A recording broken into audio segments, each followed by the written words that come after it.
ইমাম, মুয়াজ্জিন ও খাদেমদের জন্য যুগান্তকারী সিদ্ধান্ত নিতে যাচ্ছে ডক্টর মোহাম্মদ ইউনূস নেতৃত্বাধীন অন্তর্বর্তীকালীন সরকার। বিশাল এক সুখবর দেওয়া হয়েছে তাদের। এখন থেকে দেশের প্রায় ৩.৫ লাখ মসজিদের ১৭ লাখ ইমাম, মুয়াজ্জিনকে সম্মানী ভাতা দেওয়া হবে। তাদের পাশাপাশি মসজিদের খাদেমদেরও দেওয়া হবে এই ভাতা। নিয়মিত বেতন ভাতার পাশাপাশি সরকারের সামাজিক নিরাপত্তা বেষ্টনী কর্মসূচির আওতায় তারা এই ভাতা পাবেন। জানা গেছে, প্রথম দফায় দেশের ১০% মসজিদে এই কর্মসূচি চালু করা হবে। পর্যায়ক্রমে বাকি মসজিদগুলোও এই কর্মসূচির আওতায় আনা হবে। প্রাথমিকভাবে ইমামকে দেওয়া হবে ৫,০০০, মুয়াজ্জিন ৪,০০০ ও খাদেম পাবেন ৩,০০০ টাকা। ইতোমধ্যে সারা দেশের মসজিদগুলোর তালিকা করতে গত মঙ্গলবার ইসলামিক ফাউন্ডেশন ইফা ৭ সদস্যের একটি কমিটি গঠন করেছে। এতে ইফার সচিব মোহাম্মদ ইসমাইল হোসেনকে কমিটির প্রধান হিসেবে দায়িত্ব দেওয়া হয়েছে। এ বিষয়ে কমিটির প্রধান ও ইসলামিক ফাউন্ডেশনের সচিব মোহাম্মদ ইসমাইল হোসেন গণমাধ্যমকে বলেন, সারা দেশে অন্তত ৩.৫ লাখ মসজিদ রয়েছে।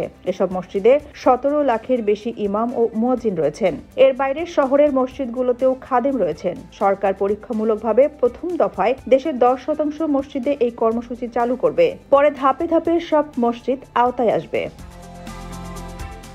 ইসমাইল হোসেন আরও বলেন, কর্মসূচির আওতায় প্রতিটি মসজিদকে ১২,০০০ করে টাকা দেওয়া হবে। তা থেকে ইমাম ৫,০০০, মুয়াজ্জিন ৪,০০০ এবং খাদেম ৩,০০০ টাকা করে পাবেন। এদিকে একইভাবে মন্দিরের পুরোহিত ও অন্যান্য ধর্মীয় উপাসনালয়ের সংশ্লিষ্ট ব্যক্তিরাও এই ভাতার আওতায় আসবেন বলে ধর্ম মন্ত্রণালয় সূত্রে জানা গেছে। এর আগে গত বছরের ৪ মার্চ জেলা প্রশাসক সম্মেলনের ধর্ম মন্ত্রণালয় সম্পর্কিত কর্ম অধিবেশন শেষে মন্ত্রী পরিষদ সচিব মাহবুব হোসেন বলেন, প্রতিটি জেলায় ইমাম, মুয়াজ্জিন, পুরোহিত ও ধর্মীয় প্রতিষ্ঠানে কর্মরত অন্যদের তালিকা প্রস্তুত করতে ডিসিদের নির্দেশ দিয়েছে। তাদের সামাজিক নিরাপত্তা বেষ্টনীর আওতায় আনার সিদ্ধান্ত হয়েছে।